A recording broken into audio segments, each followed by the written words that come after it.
I should probably give this a few seconds.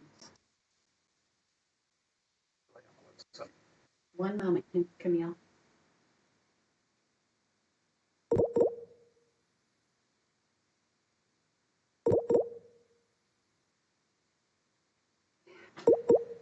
I got Peter Harrison trying to get hold of me. Go ahead, Camille. Good morning. I'm opening the Planning Commission meeting for July 17th, 2020. The Commission continues to observe the protocols for meetings during COVID-19 pandemic, so we are meeting by Skype. And the following Commission meeting members are, I believe, are available on Skype, and they are Tim Blanchard. Welcoming David. Yeah, okay, thank you, Tim. Welcoming David Kane to the Commission, representing San Juan Island, position number 5. Good morning, David. Thanks, Camille. Okay. Mike Pickett. Here. Thank you. Good morning. Dale Roundy. Camille, no, he will not be here today. Dale will not be participating today. And Steve Ruby. Yes, I'm here. Thank you, Steve. Good morning. Well, we have a quorum of 5 members of the 6-member commission. The first item on the agenda is to confirm the agenda for today's meeting. Are there any additions or any time constraints that any of the commission members have? Hearing none, we will move to approve the minutes of June 19th. Are there any additions or corrections? If not, may I have a motion to approve the minutes? So moved. That was Steve. Thank you, Steve. And a second, please. This is Tim Blanchard. I'll second. Thank you, Tim. All those in favor, we'll go through the roll call. Tim Blanchard. Yes. David Kane. Yes. Mike Pickett. Yes. Steve Ruby. Yes. And Camille Euler, yes. Madam Chair? Yes. David Kane will have to abstain. He was not present at the meeting. Okay. Very good. Thank you, Linda.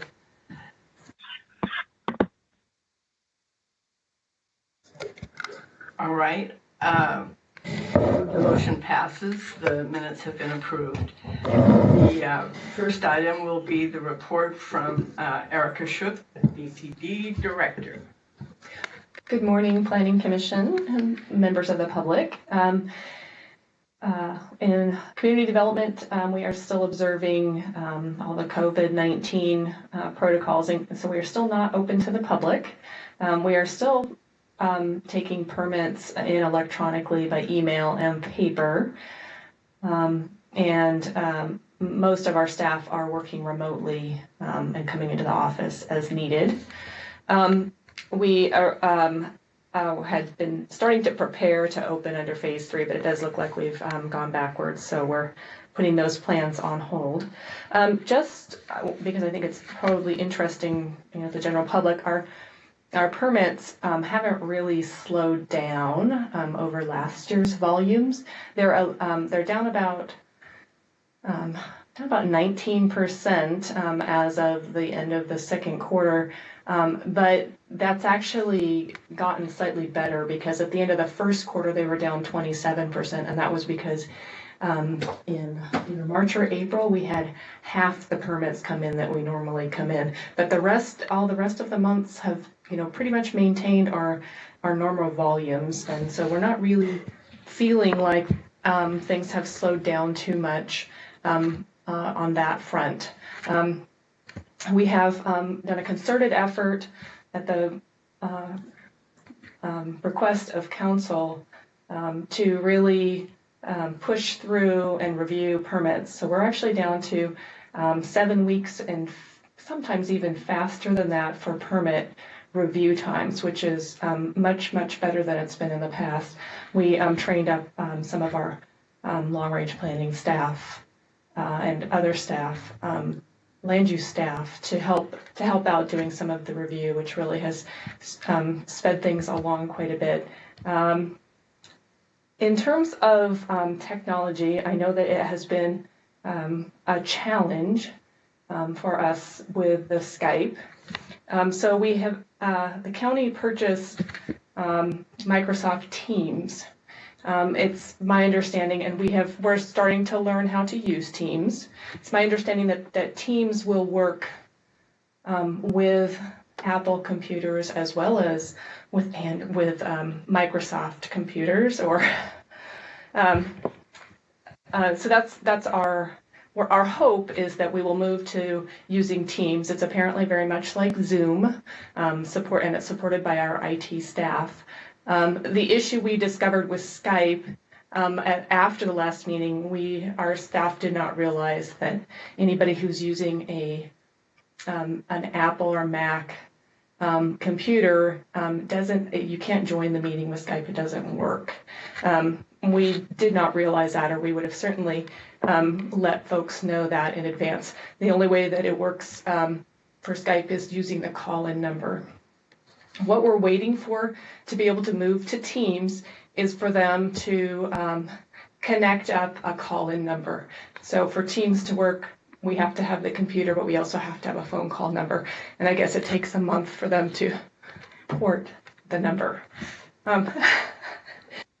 The IT terms for that. If Teams does not work for the Planning Commission, I will purchase a membership for Zoom, and we will use Zoom. I would like to give Teams a try because it is supported by our IT department. So hopefully that will be acceptable. And then we will also work on, once we've figured out the team software, what we'll do is we'll schedule some individual meetings and maybe a practice with Planning Commission members so that you guys are familiar with how it works and we can make sure that it does work for you. So we will make an effort to really see if we can't get the technology working. In terms of our schedule for the comp plan, today we're going to look at the format of the land use section. We're going to talk about what you like and don't like about it, or if you would like a different approach to it. Next month, we're really going to load up the meeting schedule with policy issue discussions. I think there's a lot of policy issues people have been waiting to talk about. One of them being the vacation rental saturation. How many is too many? Accessory dwelling units. I've got a variety of things in there. Farm worker housing and affordable housing. So those are the things we're going to prepare some briefing papers and some possible policy choices and regulatory choices for you to really start thinking about. And because those are the things that I think will inform the land use element. So with that, if you've got any questions, I'd be happy to answer any. Commissioners, are there any questions of Erica at this time? This is Tim. Tim Blanchard. I have a question, and that is the plan to, well, I guess is the plan to be discussing vacation rentals, ADUs, and affordable housing in the same session, or as 3 topics? As 3 topics. Good. Okay, that's what I wanted to know. That otherwise, it didn't make much sense to me, and wouldn't have moved us forward from other conversations we've had already. So no, thanks. Good, 3 topics. Excellent. Interrelated, but still with some separate considerations to them. Yes. Thank you. Yeah, we feel that putting together a separate briefing paper for each one where we do more policy analysis with pros and cons and give you some options about what other folks are doing or some different solutions. And then you can be thinking about what's going to be best for San Juan County. Thanks, Erica. Are there other questions? If not, we'll move to public access time.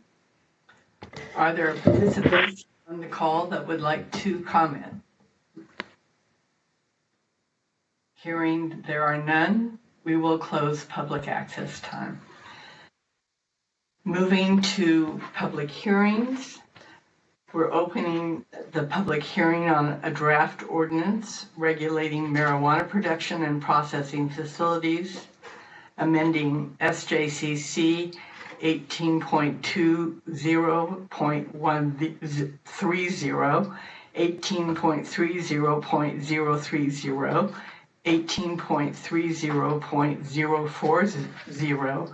and 18.30.460, and adding new sections, and Adam SICC, Planner 3, will be presenting. All right, good morning. I'm Adam SICC with the Department of Community Development.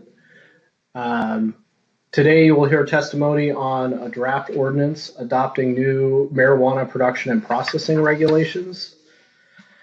As you may know, the council has had a moratorium on new permits for marijuana production and processing since April 2019. The moratorium was enacted to allow the county time to adopt new performance standards for marijuana production and processing. It was last renewed for 6 months in March, and the moratorium will need to be extended if we don't adopt new regulations by September 24th. Currently, we're on track to adopt those regulations before the moratorium expires, and we should not have to extend it.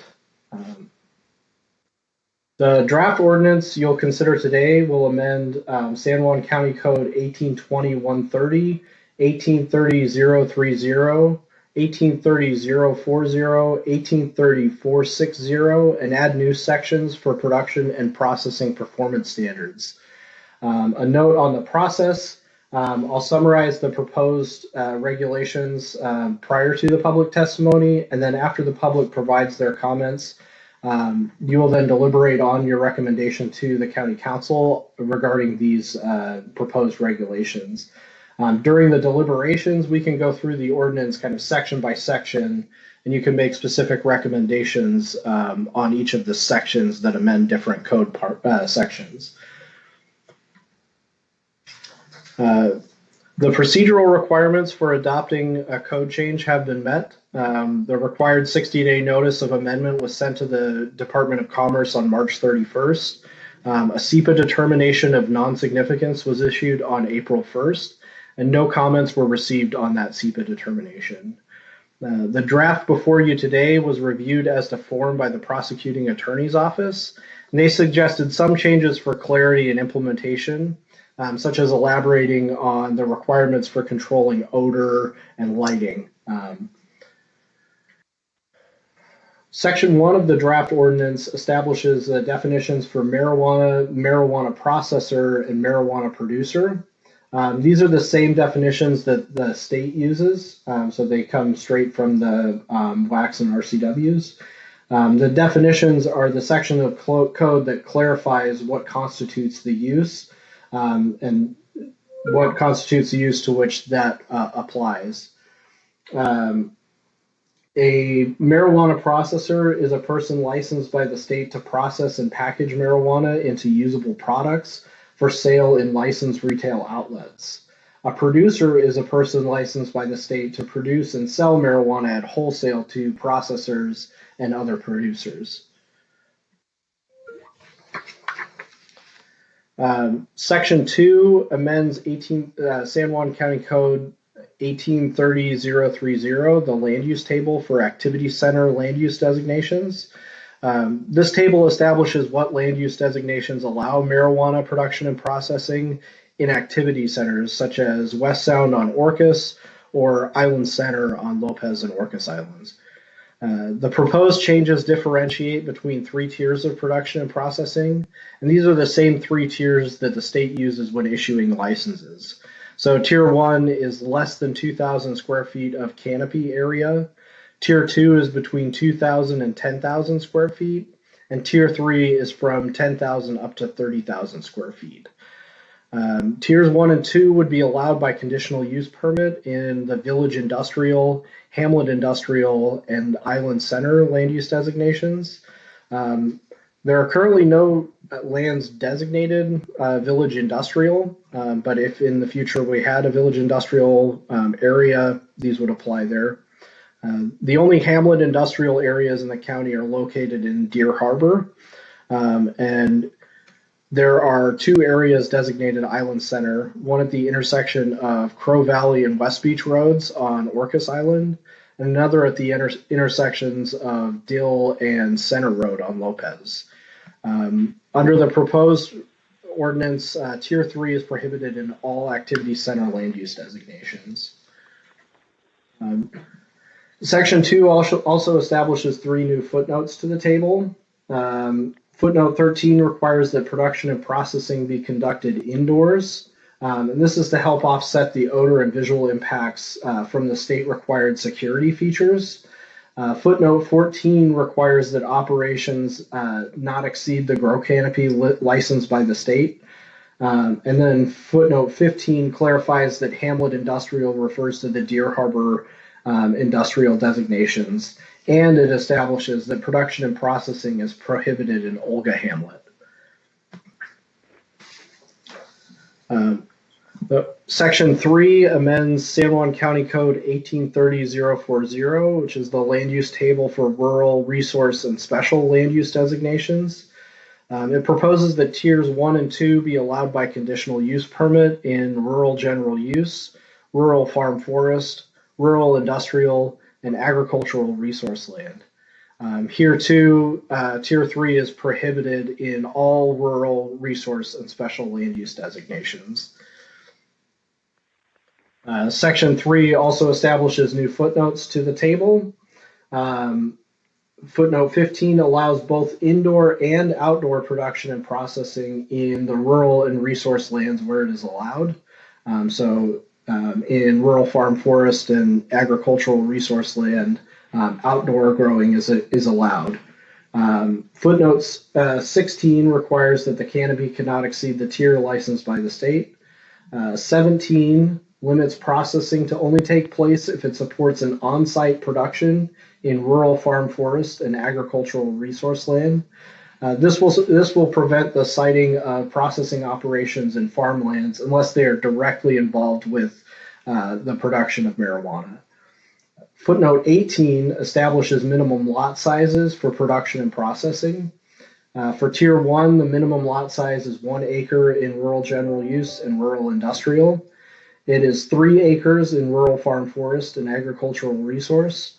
And then for Tier 2, the minimum lot size is 5 acres in rural general use and rural industrial, and 10 acres in rural farm forest and agricultural resource. The minimum lot size is intended to keep production and processing from taking place on very small platted lots where impacts to neighboring property owners are likely to be greater. Section 4 amends the land use table for the Eastsound subarea. Tiers 1 and 2 are allowed by conditional use permit in Eastsound Village Commercial, Service and Light Industrial, Service Park, and Country Corner Commercial. They are prohibited in all other Eastsound designations. And this prevents production and processing from being established in residential and mixed-use areas within Eastsound. Tier 3 is prohibited in all of the Eastsound land use designations as well. There are also some new footnotes to the Eastsound land use table. It specifies that all production and processing in the sub-area must be done indoors and cannot exceed the tier licensed by the state. Again, so in the Eastsound sub-area, no outdoor production or processing is allowed. So now we'll take a look at the draft performance standards in Ordinance Sections 5 through 7. Section 5 establishes general performance standards that apply to all production and processing operations. These standards require that only one state license can be used on any parcel outside of the urban growth areas. And this will prevent more than one operation from being located on the same parcel. The final certificate of occupancy for these operations cannot be issued before the state approves the production or processing license. And this section also clarifies that marijuana is not considered an agricultural product, meaning that it doesn't receive some of the special treatment that agricultural production gets, such as critical areas and shoreline allowances. Finally, in Section 5, it prohibits the production and processing in residences, critical areas, critical area buffers, and the shoreline. Section 6 creates standards for siting, production, and processing, specifically in rural and agricultural lands. It allows indoor production in agricultural resource land to take place in structures that were legally established on the effective date of the ordinance. And this is intended to prevent the construction of new structures for production and processing in agricultural resource land, those lands must be preserved for ag production. And marijuana is not an ag product, so we don't want agricultural resource land to get converted. It also prohibits this section also prohibits the expansion of existing structures in the agricultural resource designation for the purpose of production or processing. It also requires that both indoor and outdoor production and processing facilities be set back 300 feet from the property lines and 500 feet from existing neighboring residences. Section 7 establishes production and processing performance standards that apply in every land use designation. It requires that the lighting be directed away from neighboring property owners, critical areas, and public roads. Type A landscaping is required to provide a visual barrier around the production or processing area. It requires state mandated security features be installed prior to the occupation of any structure. And this section requires that applicants describe the proposed use of hazardous substances, methods, equipment in the application and on site plans. So that's to identify any kind of like solvents or things like that that they might be using in their processing. And the standards require applicants to muffle fan noise and provides a list of measures to reduce fan noise as recommended by the prosecuting attorney. In addition to muffling fan noise, applicants must filter exhaust air prior to dispersal to minimize the odor impacts to surrounding properties. Section 7 also requires an odor control system that must be designed by a licensed engineer. It includes a list of 12 technologies that can help control odor it's a suggested list of 12 ways to help with that. And then finally, the standards establish measures to minimize road impacts and caps traffic that can be generated by the operation. So it allows up to 5 trips per day on private roads and 6 to 19 trips per day on public roads. Some comments from the public were received after the last briefing. Lisa and Rex Gard submitted a comment that they live next door to a production facility that grows in hoop houses, and they're concerned about the expansion of the existing operation and the noise and odor that may come with it. Julian Gershwend commented in support of the proposed regulations. And then another comment was submitted by Elizabeth Robson. I sent the comment letter yesterday, so you all should have that. She is in favor of prohibiting marijuana production and processing because of the possible environmental impacts. And then I received another comment last night that was again in support of the proposed regulations. The draft ordinance, staff reports, and public comments are posted on the project webpage. The public can sign up to receive notices from the county website, and the public comments can be sent to marijuanacomments@sanjuanco.com. Looking ahead, if the Planning Commission arrives at a recommendation today, We will ask the council to set up a public hearing in August, with adoption of the ordinance expected sometime maybe in September. If the council adopts the new regulations by September 24th, the moratorium will not need to be renewed. And with that, I'll take any questions you may have.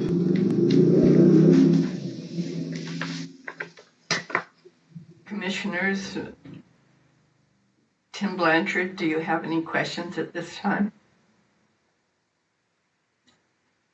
No, I prefer to hear a comment first and then address that thereafter if we could. Okay, so are we proposing to go to public testimony now? I was just answering your question. I think it would be more efficient, more helpful for me to hear whether folks have other questions as well. So. Okay. Madam Chair, we have one person signed up. Mike Douglas, are you prepared to have a comment today? Not on this issue. Okay, thank you very much. We have no other public testimony, folks. All right. That being the case, I'll close the public hearing with the right to reopen at a later time. I'll now ask the commissioners if they have questions or comments. Okay. Well, sorry about that slight detour, but yes, I do have one sort of general question, and that is, Adam, what I was trying to figure out, what has confused me a little bit is it doesn't seem that the ordinance highlights or draws any distinction between production and processing, and it seems to apply the same standards to each, which I don't know whether that's how it would play out in practice, but it gives the impression that the risks associated with production facilities are the same as the risks associated with processing facilities. And at least my understanding, and I could be incorrect about this, but my understanding is that that's not correct, that the processing facilities pose a higher industrial type level of risk than the production facilities. And it wouldn't seem to me that our classification of marijuana production as non-agricultural changes those underlying physical facts, that there's much greater risk to the environment and surrounding structures of the activities, the chemicals, the processes that are involved in processing as opposed to production. And so when I read this, I get the impression that we would be governing them in San Juan County in exactly the same way, because we don't make any reference to what seems like would be different building code requirements, and we don't even make reference to compliance with building code requirements related to the industrial use of processing versus the lower hazard non-agricultural production use. Did my question make any sense at all? It's a fairly general question, but what I'm trying to avoid is getting into a situation similar to the propane tank situation, only perhaps on a broader scope within the county.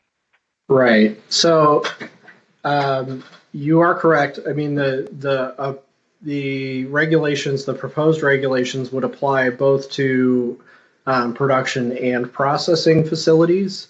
In terms of the building code, that's something that would be evaluated at the time that the application was submitted. So depending on what they're proposing inside of the building, that's going to determine how the building code applies. So we're really looking at the land use issue. So that's one of the ways that we get at the difference in processing versus production is the requirement that they include that information about what materials, what hazardous materials and processes they're going to use.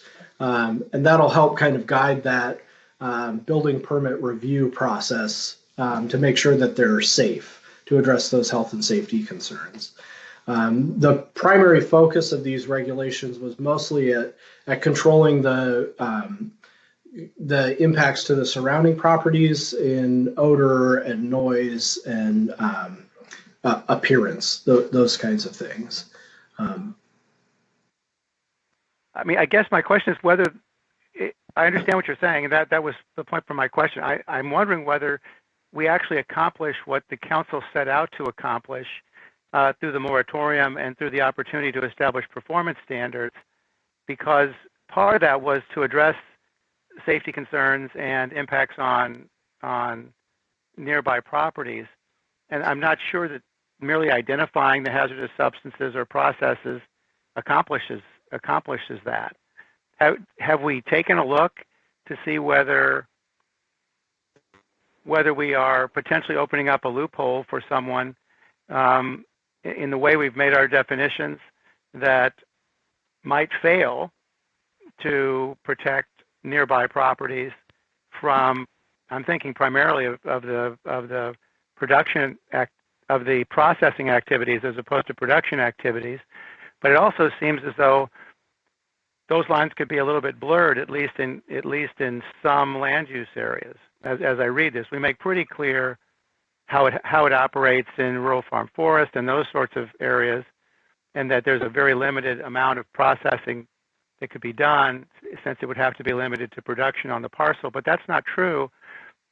That's not true of the way it's currently drafted in other areas where you could do processing based on product not produced on the parcel, and consequently we could wind up with a small production operation and a large processing operation, which would seem to me to present a greater risk to the surrounding properties. And essentially put, go ahead. So the first part of that, with in terms of outside of rural farm forest and agricultural resource, we're primarily allowing this use only in industrial land use designations. So we limit the use to like service and light industrial and service park and country corner commercial in Eastsound. And so those are not typically residential areas. I mean, they abut residential areas, but the designation themselves are industrial or commercial. And that's true pretty much with the exception of that rural farm forest and agricultural resource. And so then combining that with the requirement that rural farm forest and agricultural resource production and processing take place on the same parcel, that it has to be tied to that on-site production, that's intended to kind of limit that further. And then I think you had another question. Yeah. Well, I just was going to finish out the comment, because based on the experience we've recently had with the propane tank matter in the Eastsound sub area, a lot of other things that were supposed to kick in and be considered and be thought about and provide protection didn't happen. And that includes, in my opinion anyway, the fire protection evaluation and other safety-related concerns affecting those neighborhoods. And that's the reason I'm a little more concerned about the potential for essentially industrial accidents in the processing component of these matters, and that our code doesn't call those out for any greater scrutiny at all. We've seen that the building code did not provide a backstop, for example, and the conditional use permit process did not provide a thoughtful backstop in connection with the propane tank, again, in my opinion. And so it seems to me that if we are going to build in the performance standards that the council had in mind, we should be making more specific what protections should be in place for certain types of processes, and be willing to say, no, you can't do that, or at least you can't do that in rural farm forest, because that's primarily a residential use as currently implemented in the county, and can't do it in ag resource land because an accident of that kind is going to spoil that land for agricultural resources. So it seems to me that the performance standards we have don't go far enough. Merely identifying and then relying on the building code review seems weak. That's my only comment.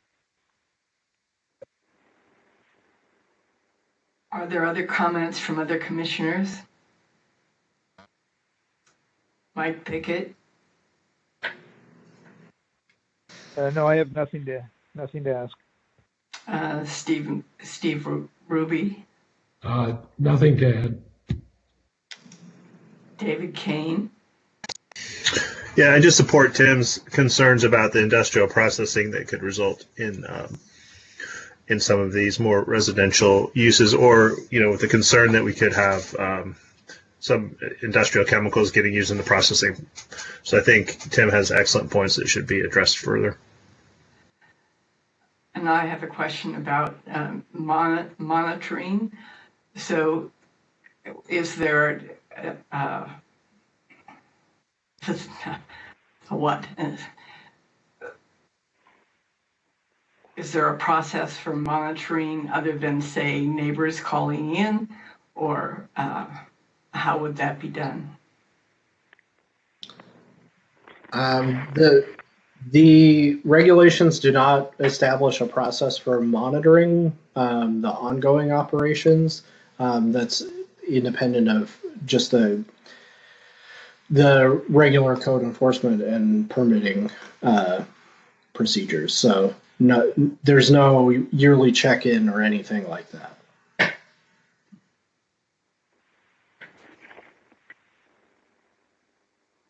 Is there further discussion along these lines, or should we, Tim, would you propose an amendment? Let me ask one other question. And then, well, I was mistaken. I did have one other question. I apologize. There is a provision. Well, first off, let me just say, regarding my first comment, it may seem like it's coming out of the blue, but we did mention in an earlier briefing on this ordinance the need to be backing up the safety-related concerns, and I just didn't see that any additional change or analysis happened there, and so I was concerned about that. This other one I think I just missed in our prior review, and where I'm looking is. I guess it's the last page. I guess so. Wait, where's the page number? It's page 60 of 61 of the draft ordinance. It's section 7I. I guess is where that is. In line. Well, it's lines 23 down to 33, where it's talking about how the ordinance would address traffic impacts, and it starts out really well, limiting, I think, the traffic intensities that are allowed to be created by a project. Then, however, it goes on to say that the county administrator can consult with the county engineer and recommend permit conditions to address public road impacts. The second one of those says installation of road improvements prior to the county's issuance of an occupancy or land use permit if traffic volumes will exceed 10 trips per day from the operation. To me, this is a giant loophole that you could literally drive a truck through, because what this would say is if somebody wants to put in an installation that's going to have a greater impact than 10 trips a day, all they've got to do is agree to improve the road to allow that increased traffic volume.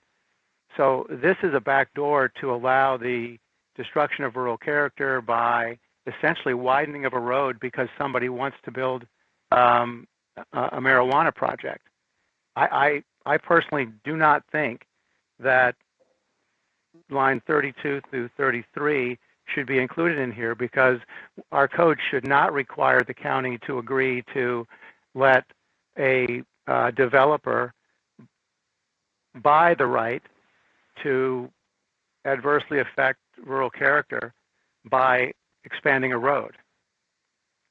I don't think we should be opening the door to that. I think we have to start just saying no. And we'll talk some more about that when we talk about rural character. But this doesn't do anything. This just avoids the county having to pay to improve a road. It doesn't provide a lever to stop or to not allow that road to occur. The first part of section I there is includes a limit to the trips per day that can be allowed, and that's up to 16 trips per day. So anything between 10 or 16 may require road improvements, but it's not necessarily saying that you can do anything more than 16 if you install the road improvements. This provides the county with a mechanism to require the road improvements at the time that they're being proposed, that this use is being proposed, to avoid allowing a use that would then overstress the infrastructure that's there. This gives us a mechanism to require a developer to make the improvements if they're going to exceed their 10 trips per day. Right. No, I understand that. Overall we were establishing a maximum of 16 trips per day. But if somebody wants to put in a project in an area that the current road infrastructure won't support 16 trips per day, this allows them to essentially, if they want to pay for it, expand the road. And we shouldn't be allowing them to do that. The 16 should be a cap, an overall cap. So if the road can handle 16, fine. We won't improve beyond we're going to improve beyond that. But why should we be essentially taxing the rural character, if you will, of areas that already don't have it? They should have to it seems to me, if we want to protect rural character, we should be not allowing that expansion of public roads if it can't handle 10 trips per day. They should be can't handle 16. The 16. I personally don't know what that difference means in terms of the roads, but I just feel like we've got to be very careful in inviting any new road projects, really, other than those that are designed to address safety. And this would not be designed to address a current safety issue. It's designed to address perhaps a safety issue, related to a proposed use that we don't have to allow. Tim, would you propose a change in the language that would... Madam Chair, if I may, we are in a hearing process, which means that if the Planning Commission's through with questions, then we go back to Adam to see if there's anything he'd like to add. And then these discussions and maybe any amendments or anything happen during deliberations. Thank you. Yeah. I interrupted you, Tim. I was finished. Okay. So are there any further questions from the commissioners? If not, Adam, do you have responses to some of further responses to some of Tim's issues? I think I addressed them. We can take those up as we go through the different sections of the ordinance too, I think. Okay. So having completed the question period, we'll now move to consideration. Deliberation. Can you all see my screen? I'm sharing it, but it doesn't look. I don't know if you're able to see it in the meeting here. It should be. I've got the ordinance pulled up here. Do roll call. Yeah, we can see it. Okay. Everybody's seeing it. Yeah, I can see it. Pick it. Okay, great. Not yet. Yeah. So starting with section 1, which amends the M definitions in 1820-130. We have a definition of marijuana, marijuana processor, and marijuana producer. And again, these definitions are from the state code in the RCW. If there are any changes, we can make them here. Madam Chair, so you might be a good idea to talk with the Planning Commission in its own way on how they'd like to proceed to go through the document. Adam's suggesting that we go through it section by section and see if there's anything in a certain section that the Planning Commission might want to change, and maybe they'd be open to that way of going through. I trust you heard Linda's comments, so let's take a roll call and see how you would prefer to go through the document. Tim? We could go through it's probably easy. I think it's probably easier given the remote and the limited access we've got. I don't have access to see, but I can follow by page number, which we're doing. If we just went quickly through the spots where changes are made or where the amendments occur, that might be the best way to do it. It'll take a little bit longer, but given the limitations of not being together, that would be my thought. Okay. David Kane? Yeah, I agree. We could probably hit the highlights of where the changes occur. I'm pretty versed on this particular document already. Okay. Mike Pickett? Yeah, it's fine with me. And Steve Ruby? It's okay with me. Okay, let's proceed that way then. Thank you. Okay, so the definitions that are changing begin on line 33 of page 3 of the ordinance. And they continue through line 9 on page 4. So Adam, David Kane here. Are these definitions that exactly mirror the state definitions? They do, yeah. Would it make sense to call out the particular cite that so we can have continuity moving forward if we have changes at the state level, so we can stay synchronized, or is that a concern? That can be challenging if the state code changes and then our code doesn't change. Whereas this is adopting the definition that's in place now, and then this will be our definition, and then we can update it as the state code changes if needed. But then if we put in the specific references to RCWs and WACs, if those change over time, those numbers change, that can be problematic. So we try to keep that to a minimum in our code. Okay, good. Thank you.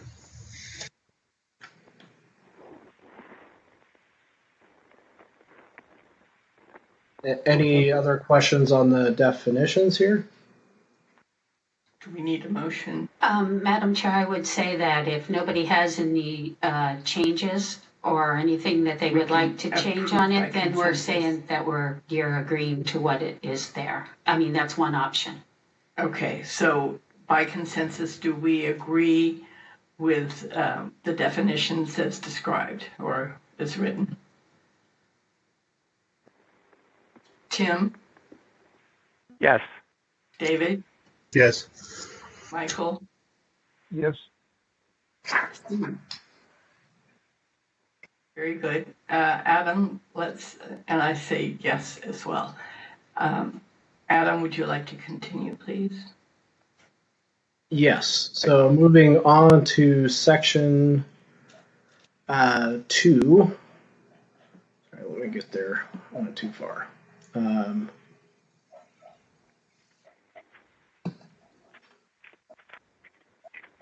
Sorry, just be a second. I got to find the right spot here. On page 9 of the ordinance, in section 2, This is determining which land use designations marijuana production and processing is allowed. And this is specifically the activity center land use designations. So we see here tiers 1 and 2 are allowed by conditional use permit in village industrial, hamlet industrial, and island center. And tier 3 is prohibited. And then mining and mineral extraction is moved to just be in alphabetical order with the rest. Yeah. Madam Chair, just a note on my document, his page is like, for instance, the first change in the listing is on page 8, not on page 9. So it depends on your document whether you're seeing it exactly like he's describing it, or it might be just one line or one page at the bottom off. Yeah, I see that. Yep. Okay.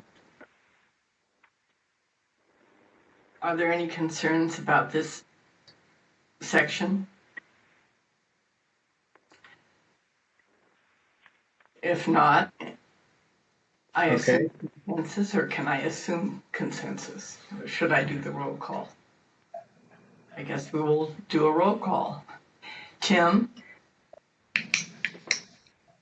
Can we restate where we are in terms of? Sure. We're in section 2, right? Which then takes us into a land use table. Is that correct? That's correct. And then we'll look at the footnotes in a second here. Okay, perfect. In which case, yes. David? Yes. Yes. Michael? Yep, I'm good with those tables. Okay, and Steve Ruby? Yes. And I'm good as well. Thank you. Adam? Now, the other change in section 2 is adopting some new footnotes. Footnotes 13, 14, and 15. And those are on page 13 of the ordinance, lines 18 through 33. And these stipulate that production and processing must be conducted in a fully enclosed and secure structure, with such as an opaque greenhouse with rigid walls, a roof, and a door. Footnote 14 sets the maximum square footage and basically doesn't allow them to production or processing to exceed what the state has licensed. And then footnote 15 stipulates that this applies in the Deer Harbor Hamlet industrial designations. Very good. So, Madam Chair, what I did in the minutes here is list them as footnotes 13, 14, and 15, as the line items that he gave aren't exactly the same as mine. Okay, thank you. Are there any questions, or shall we roll call for consensus to approve these 3 footnotes? Tim? Yes. David? Yes. Michael? Yes. And Steve Ruby? Yes. And I say yes as well. You're on again, Adam. Okay. Let me find the part of the table here. So the next section, section 3, amends the land use tables for rural and resource lands. The changes are on page 17 of the ordinance. And this would allow marijuana production and processing tiers 1 and 2 by conditional use permit in rural general use, rural industrial, rural farm forest, and agricultural resource land. It would keep the prohibition on tier 3 production and processing in all of these areas.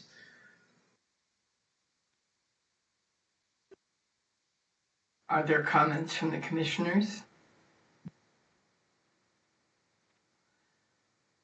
Hearing none, we'll move to approve this section. Tim Blanchard? Consensus, yes.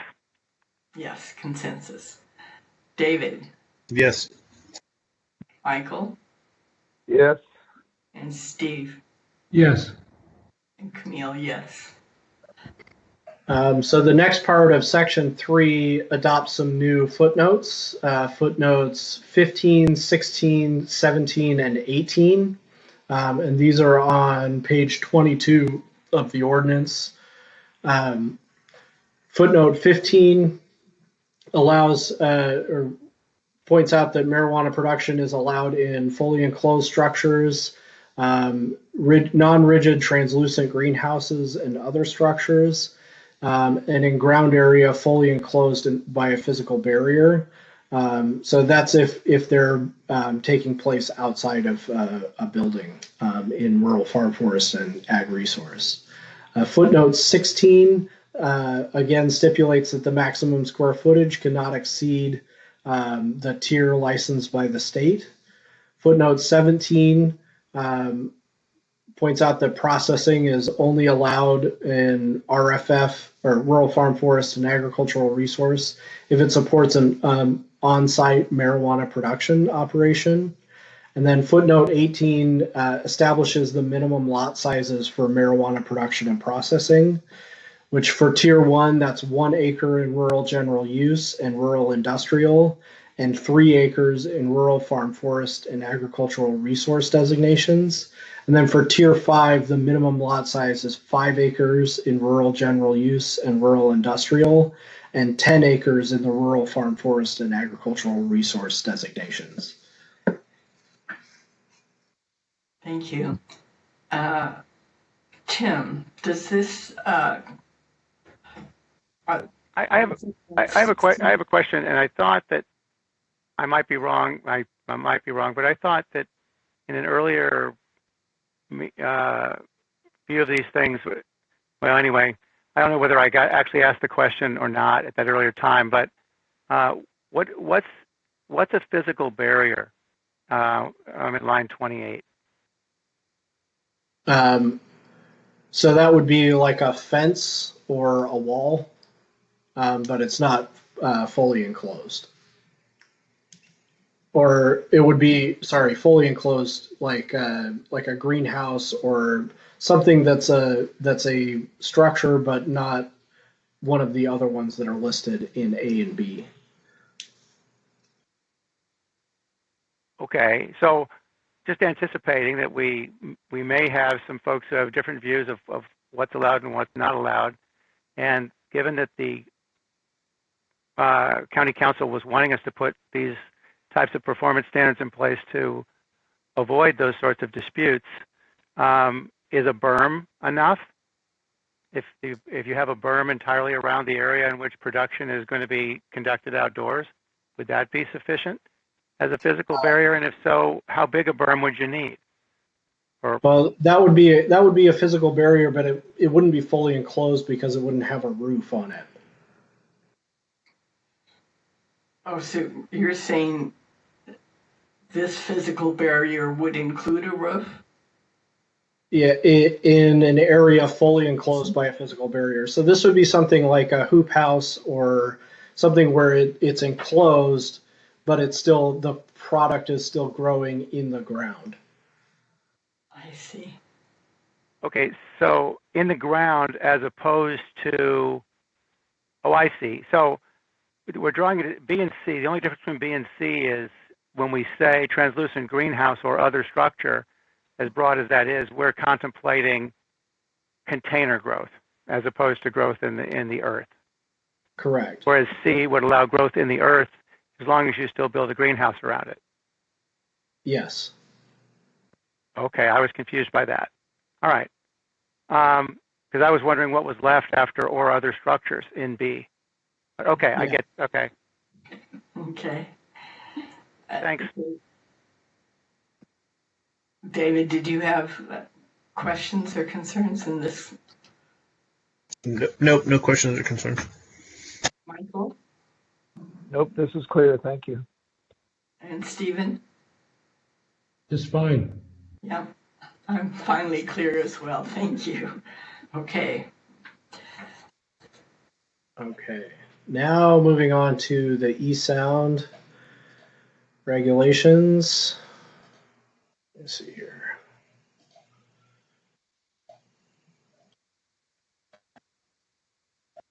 So this is page 32 of the proposed ordinance.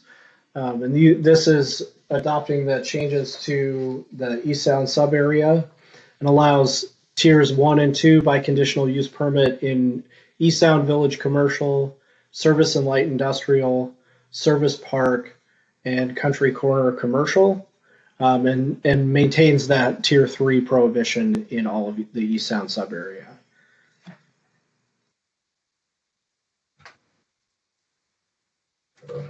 Okay. Tim? Yes.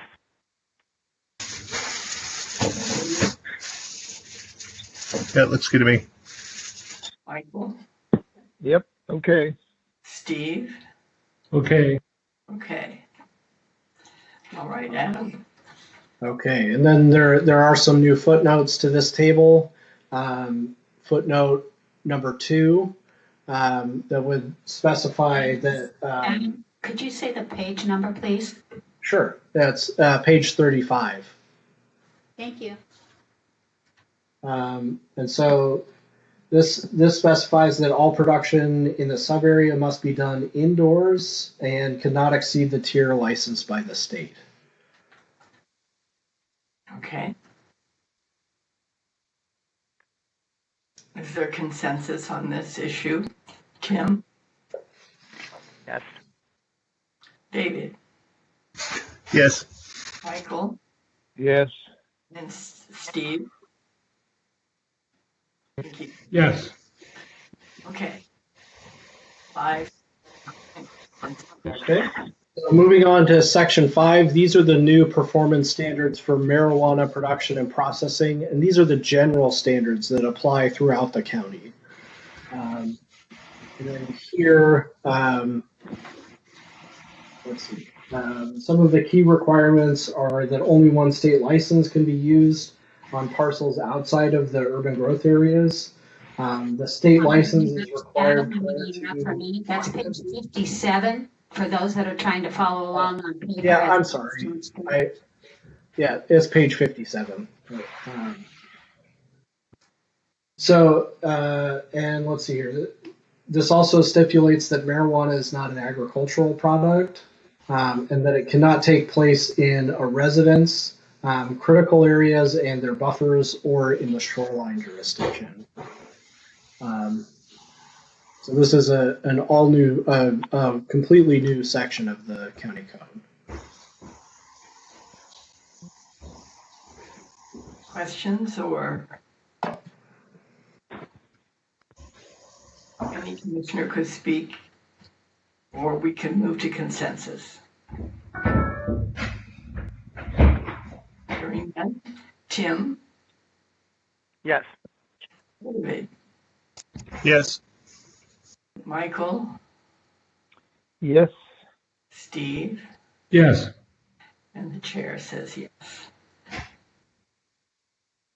So section 6 starts on page 57 and goes through 58. And these are specifically citing standards in rural and agricultural resource designations. So it specifies that in ag resource land, production and processing is only allowed in structures that were existing or have complete building permits as of the adoption of this ordinance. So it prohibits new structures for production and processing in agricultural resource land, and stipulates that the expansion of existing structures in agricultural resource land is prohibited. And then it also allows for indoor and outdoor marijuana production and processing, but it must be set back 300 feet from all property lines, and that the production and processing be set back 500 feet from existing businesses or residences outside of the subject property. Yeah.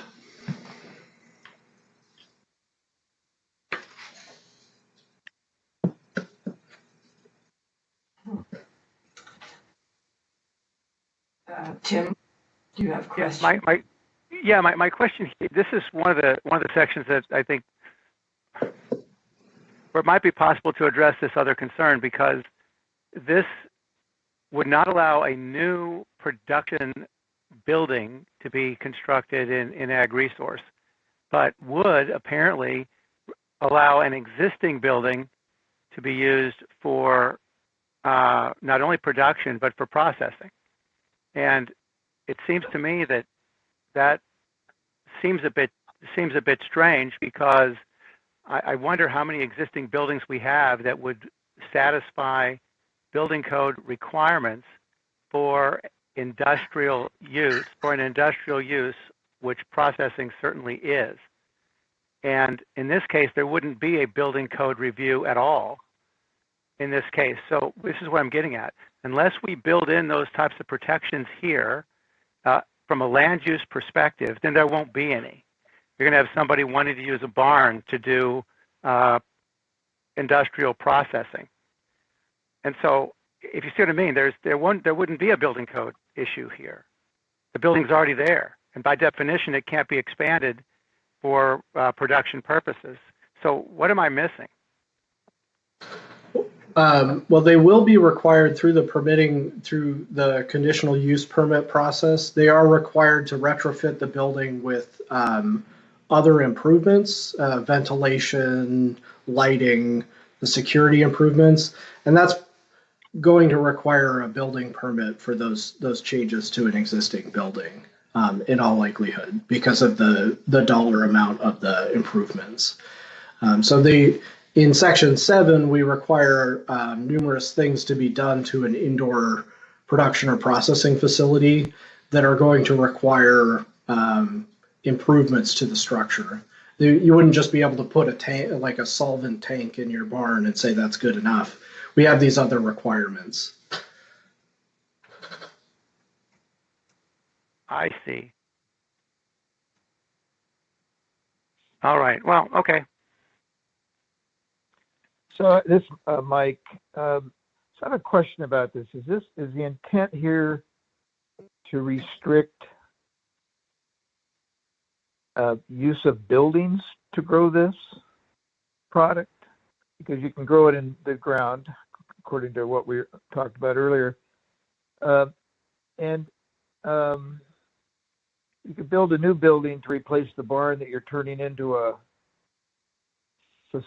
growth or processing facility. So are we in essence just limiting the number of, I mean, we already have limits, right, on the number of grow facilities that we'll be able to have, the different tiers, the two smaller tiers.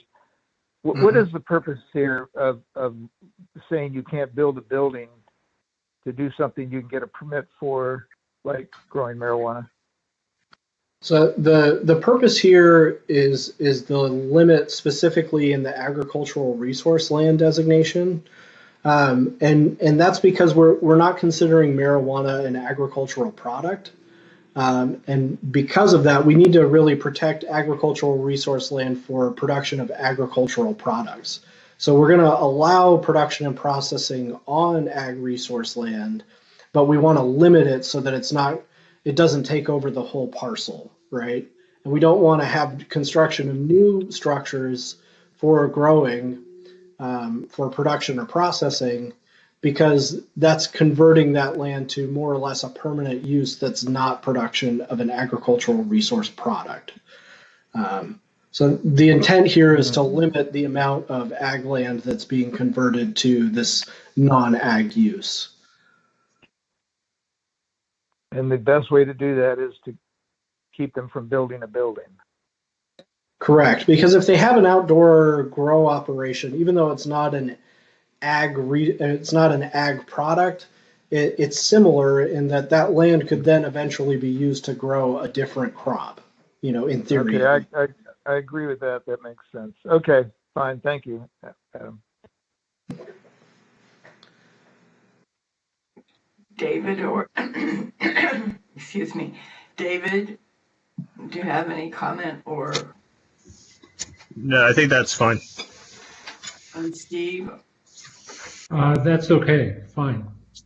Okay. Okay, moving on to section 7, which is on page 58 of the draft ordinance. These are the production and processing performance standards. So these will apply to all production and processing operations. They have to meet these standards here. Some of the key requirements here is that they manage lighting. So the state code requires a certain amount of lighting for these operations. And they need to make sure that those don't direct to neighboring property owners, neighboring roads, or into critical areas. This requires that in section B here, that landscaping, that type A landscaping provide a visual barrier around any structures or processing or production areas, and explains how that works. Section C requires that the applicant install all of the security requirements prior to the issuance of an occupancy permit. Section D requires the producers and processors, if they're going to use any chemicals or solvents or other hazardous materials, that they comply with the state, federal, and county safety and structural standards and disposal standards, and that they describe the use of those hazardous substances or methods in their permit application. Section E, so hopefully Section D kind of gets at that concern that you have, Tim, about the production and processing operating more like an industrial use. Section E requires documentation of compliance with the water system requirements and the waste disposal for the parcel. And then Section F requires that they install fans and ventilation that's also filtered to prevent the odor impacts to neighboring property owners. And then in G kind of further strengthens that, requiring the use of filters on any exhaust air. And then H requires further minimization of odors, requiring a licensed engineer to design the odor control system and provide some technologies that can help with the control of odor. And then finally, I gets at the traffic impacts for limiting how many trips per day can be authorized. Adam, does this parallel the state requirements and just expand on the counties? Well, so the state doesn't really require any kind of odor control, noise control, lighting. Their standards mostly just get at security. So they require that the area be that they have surveillance cameras directed at the operation at all times, and that they have secure access and more security requirements like that. This is saying that as you install those, that they can't be directed outward, that they need to be directed at the production and processing area, and then also establishes standards above and beyond the state code, requiring the odor control, the noise control, and the traffic impacts. So those three things are really not addressed in the state code at all. I see. Well, Tim, at least the traffic impacts is an area of concern that you've addressed, pointed out. I had two questions. One is does D, which is line 1 on page 59, do we think that sufficiently addresses the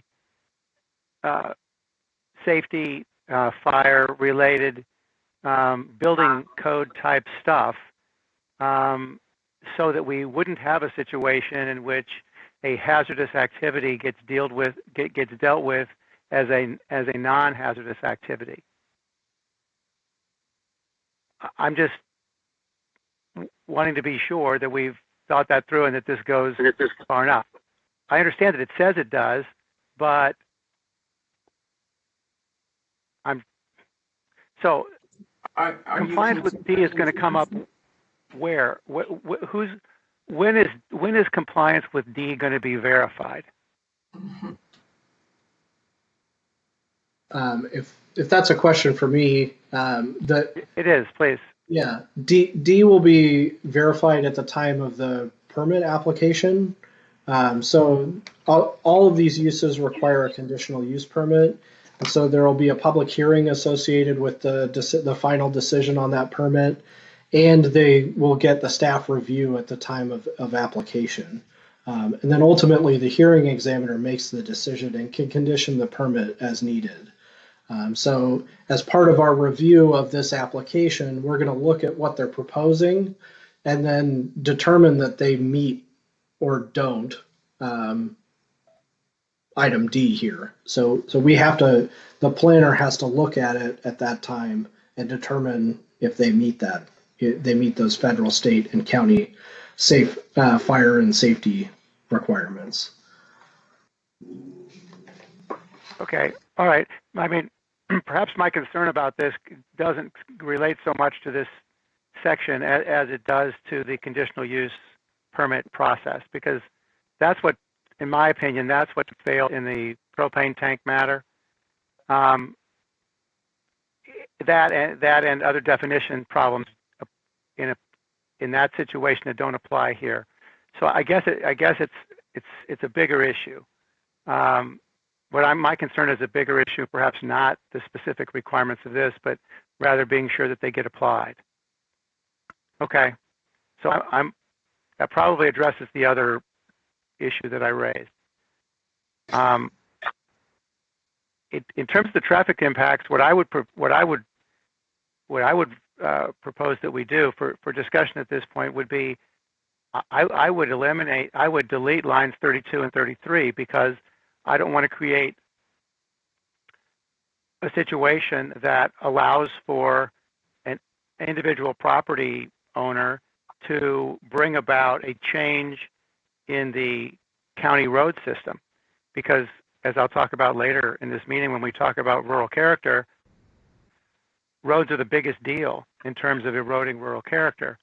And this would allow someone to, again, the problem with this proposal is I don't have any idea what degree of road, quote, improvement, close quote, is required to move a road from 10 to 16, or from under 10 to 16. I have no idea what that means. But I do know that every time we open the door and do a road project, we erode a little bit of our rural character. And probably what this would translate into, because the limit to trips per day is still fairly low, that 16 trips per day. This would probably translate more into driveway improvements where the driveway meets the public road to ensure that their traffic can move safely. Because we have a lot of driveways that are designed for single family use, which is a much lower intensity use than a commercial marijuana production or processing operation. And so they're not necessarily designed to have a box truck driving on them. So is there language we would like to include that would clarify this? Well, I just want to understand it because I'm not sure I follow Adam's explanation, because the last sentence of the first paragraph of I says that the administrator may consult with the county engineer and recommend conditions, and here's the key part, needed to address public road impacts. So this isn't a driveway width to allow fire department access, and obviously the person needs to have a driveway to accommodate the vehicles that are going to be on it, but that's not a public road impact. So, or maybe I'm not understanding what's meant by public road impacts. And I don't know, and haven't looked at all the roads, or haven't undertaken to look at all the roads throughout those zones in the county where this might come to pass. but some of them certainly aren't on major roads, and some of them are on the smallest categories of county road. And the last thing that I want to do is put in a provision that allows an individual to force us to upgrade a minor county road into a collector. And I don't know whether 16 per day causes that or not in practice, or in combination with perhaps a number of these that might want to spring up in a particular area, so that we didn't have just one of these road improvements, but we had another one made just down the road by someone else putting in another one of these operations. I don't think that's consistent with what people have been telling us in terms of the vision statement, the current vision or the slightly modified vision that was adopted as part of the comp plan update. And I just think we ought to be, in every time someone wants to touch the roads, we ought to be being very careful that we're not inviting a road improvement. And I think that's what this seems to do. And I don't know, seems like a back door to me. So, since I don't know what it means, my proposal would be to eliminate lines 32 and 33, because that just says no. The impact of that would be to say, in a situation where somebody's caught with a development proposal that would require greater capacity than the roads that are there, that they couldn't do it. That's what this would do. Now, how often that would come into play, I don't know. But I'm not really sure I'm terribly concerned about that either. We've got a performance standard in the first part of I, and these are essentially exceptions to that. That's the. So you would propose striking under I line 31, continuing maintenance, or line 32, to installation of road improvements prior. Madam Chair, it might be easier to say item number two, because the lines don't line up anyway for everybody. Oh, I see. So what I'm suggesting is I don't have a problem with a condition regarding continuing maintenance if the impact to the public road is that we believe it's going to be worn down more readily or more often because of the additional traffic. I don't have any problem with requiring the developer to deal with that maintenance.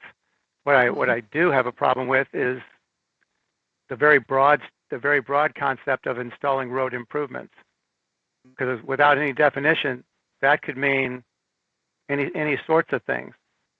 Anything from paving a gravel county road to expanding the road to expanding the shoulder to who knows what all. We don't know. And when I first moved to this county, I don't think I would have been terribly concerned about that, but now I'm very concerned about it because of what we've seen in projects that have been done.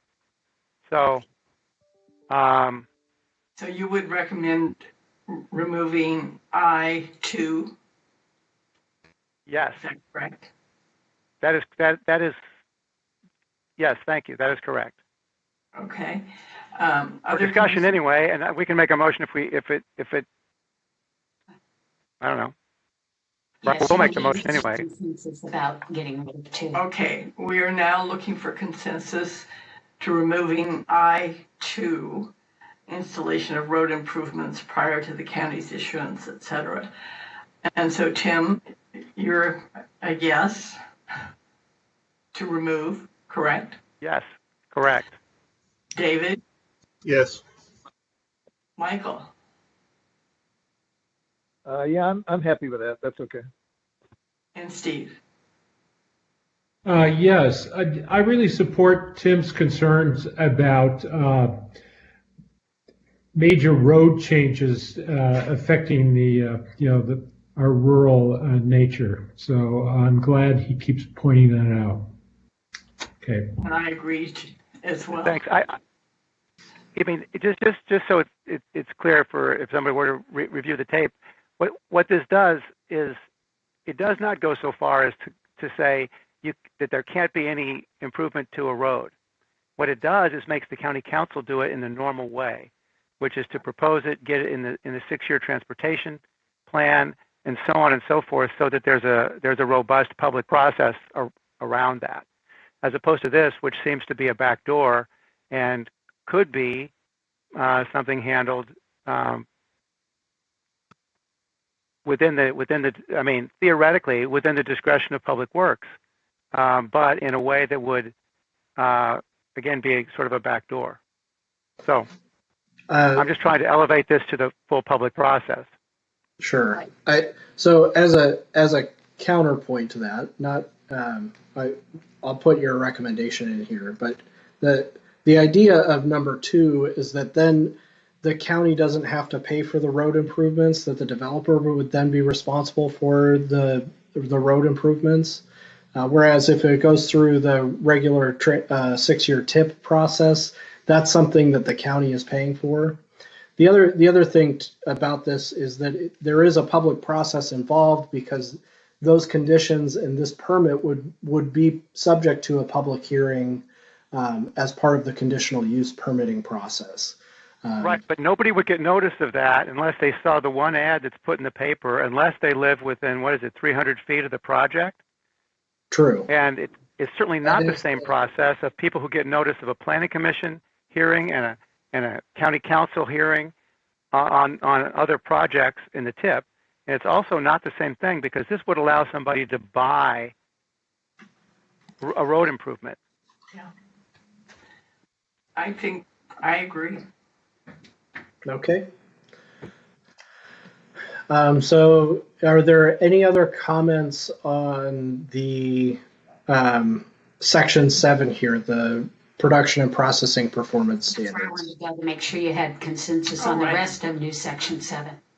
So that's the question. Do we have consensus on the rest of the section with the change with I2? Actually, David Kane here. I actually think I'd like to step back to section F. And we understand from what Adam said that the state doesn't monitor or doesn't have standards for sound or odors. So when I read this, that we're using industry standard practices to manage the sound, I'm concerned about that, since hanging the fans from bungee cords might be a industry standard practice, but it may not be effective in practice at minimizing the sound impact to neighbors. So I really like section H, where we talk about having mechanical engineer design the system. And I wonder if we might amend section H just to add odors and sound. So we have the engineer design a system that manages the odors and the sound. And maybe we eliminate section F, because I think it's pretty weak to base it on industry standards. If I may, could you give us a page number of what you're looking at, where you're looking at, please? Yeah, I'm on page 59 of the documents that were provided, so of the ordinance. Thank you. I think if, rather than rolling in, because we've got F really addresses the sound, and H really addresses the odor. And so I think it makes sense to have those in 2 separate sections. Perhaps to get at your concern, maybe we add requiring a licensed engineer designing the ventilation system for noise control to F. That might be a more effective way to get at your concern. Yeah, that would be fine with me. I just think we need to. I think having the licensed engineer gives us an outcome where we have minimal, less impact on the neighborhood and on sound. And I also like the idea of a decibel rating at a property line too. I think I've seen that in other ordinances. Perhaps I think it's maybe Wenatchee or somewhere that have a great ordinance and they talk about decibel levels.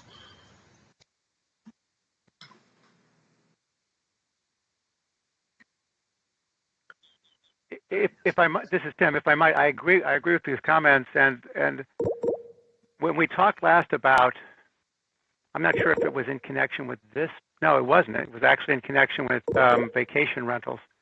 We last discussed decibel levels and the difficulty of measurements at the property line and so forth. And in that discussion, I think we concluded that was impractical. And whether that's still true or not, I don't know.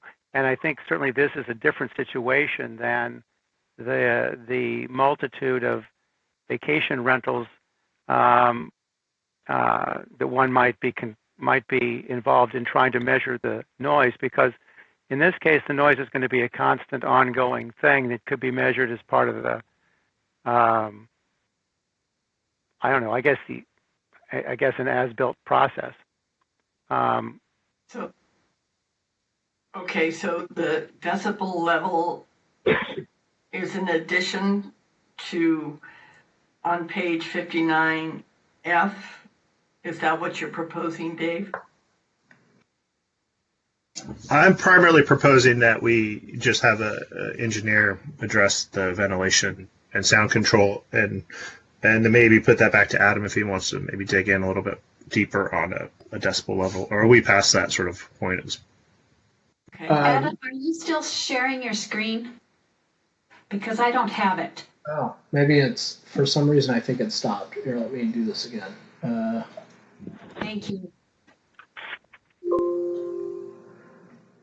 So there, you should see it now. So what I did is I took the mechanical engineer language from H and added it to F. The problem with adding measures of impact, at the property line or whatever in terms of decibels or odor is that's a really challenging thing to measure and defend in a situation where you're enforcing. To say that you do or don't meet that threshold or whatever, whereas this really addresses the design of the project and make sure that the project is designed in a way that is going to minimize those effects.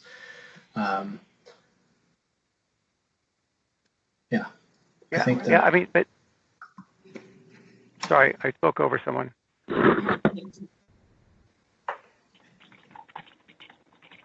No, go ahead. Okay, so this is Tim. The problem with this is, I mean, to the extent that we're trying to eliminate conflict and getting into, well, ultimately, I suppose, getting into litigation with people, I don't know, but I don't think the word muffled is much of a standard. To some people, muffled would mean you can't hear it at all. Other people, muffled would mean that it reduces fan noise to some unspecified extent. So I don't know. And having an engineer do it, the engineer is going to do what you want them to do, and is going to be hired by not the county, but by the person, and the fact that there may be some nobody would get notice of professional. that unless they saw the one ad that's put in the paper, unless they live within 300 feet of the project. Correct. And it's certainly not the same process of people who get notice of the planning. Oh, that's Tim. It is Tim. Sounded. What was that? I wasn't saying that just now. Somebody must be watching the live stream or something.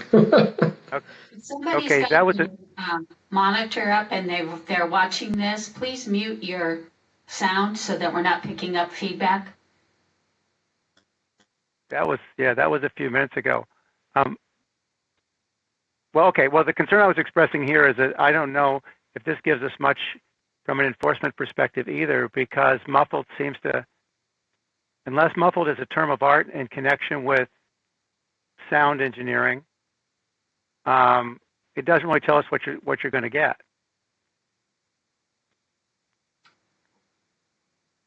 Well, that's a legitimate question. I mean, whether there are, standards, industry standards.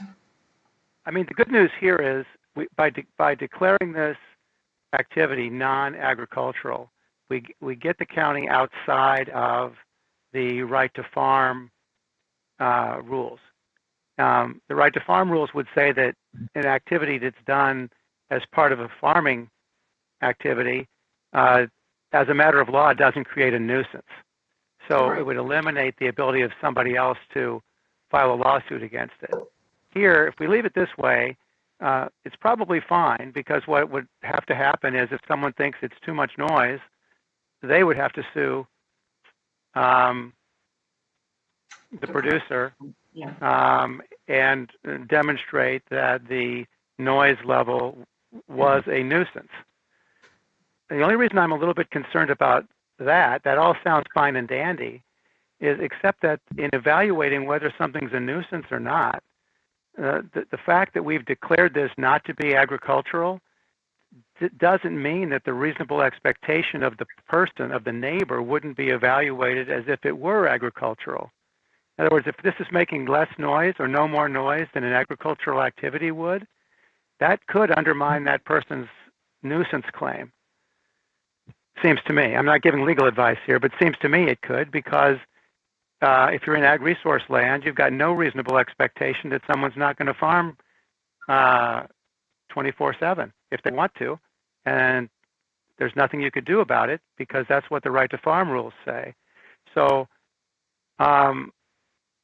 this is a lot looser than if we actually said you can't make any more than this much noise. Notwithstanding. Oh, go ahead. Go ahead, Mike. No, go ahead, Mike. No, I was just going to say, if the word muffled is sort of a weird word, would it help if we said shall be minimized using standard industry practices such as, and of course, we have the engineer sentence in there as well? I think that would be better, because to that extent, you could at least receive testimony at some point if there were a challenge as to what was possible.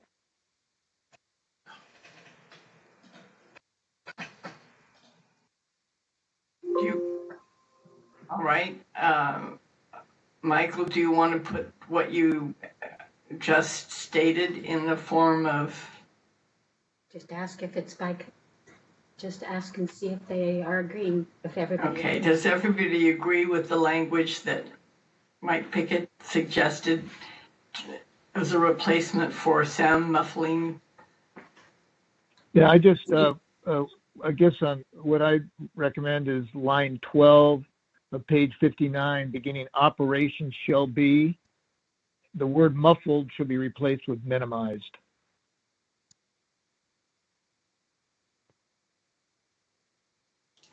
Tim? That sounds good to me. Yeah. David? The only other tweak I'd want in the revised language here is I'd like to strike the word consider in section F. Where And go are with you?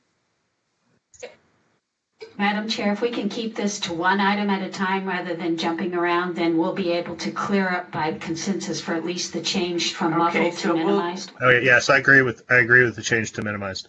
Okay. I'll hold back on that a second. And Michael, you agree? You proposed it. I always agree with myself. Steve Ruby? Yes. And I say yes. So then let's go back to David's suggestion. Would you like me to restate it? Yes, please. So in section F, the sentence starts with a mechanical engineer licensed in the state of Washington shall design the odor control system. And then I think we should strike the words and consider and just have it read, shall design the odor control system using the industry standard practices such as ... Good.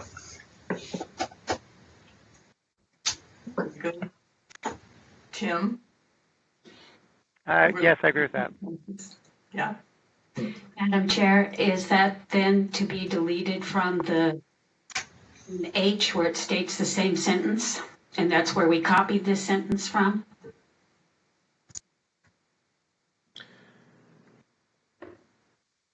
Okay, wait a minute. I don't see that.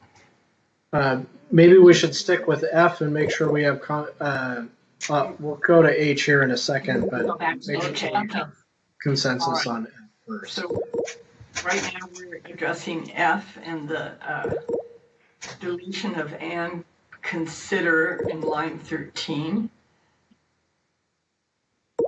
Looking for consensus, Tim, Yes. David, Yes. Michael, Yes. Steve? Yes. Yes. Yes. All right. Then going back to Linda's point in H, is that what you were saying? The same line as in H, that's what we moved up to F, and you just took words out of it. And you wanted to, you're questioning whether we want to delete and consider guidance. And just have control system guidance from the National Air Filtration. Is that correct? It's not, I'm just asking for clarification whether it's going to change that there also or not. It doesn't require a change. We could keep and consider in H. To make it consistent, we could have it get rid of and consider and just say using guidance from the National Air Filtration Association. So that would make a better sentence, I think. All right. Is there a consensus with that change? Tim? Yes. David? Yes. Michael? Yes. Steve? Yes. Chair, yes. Okay.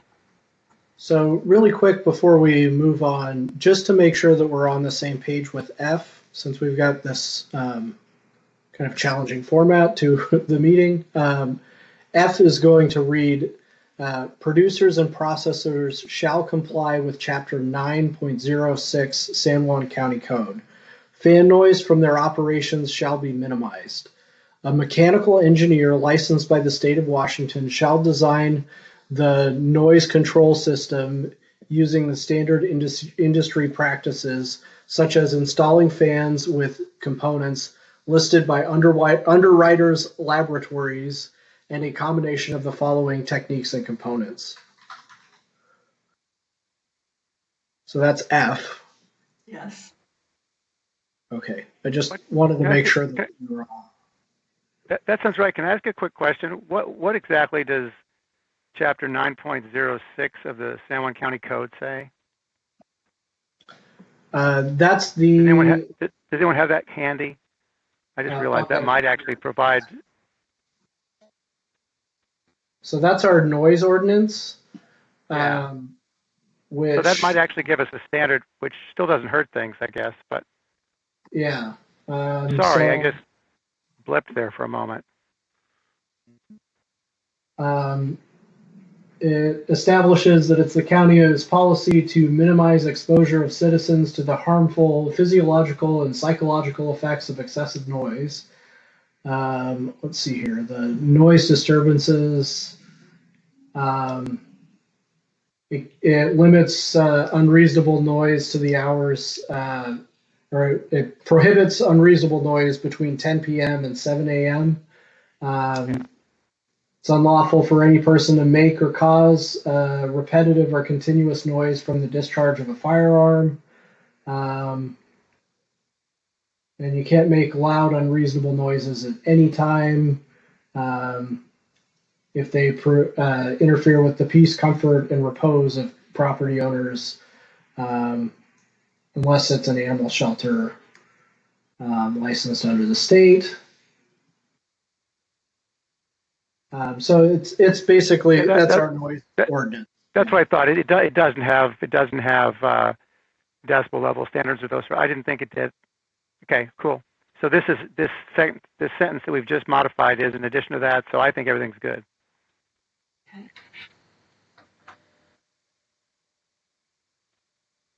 Madam Chair, do we have consensus on Section 7 with the modifications to F, H and I? I believe we do. Does anybody have a different opinion? All right, thank you. So that's the final section of the ordinance. If you want to recommend that, you could make a motion to recommend the ordinance as modified. I'm seeking a motion.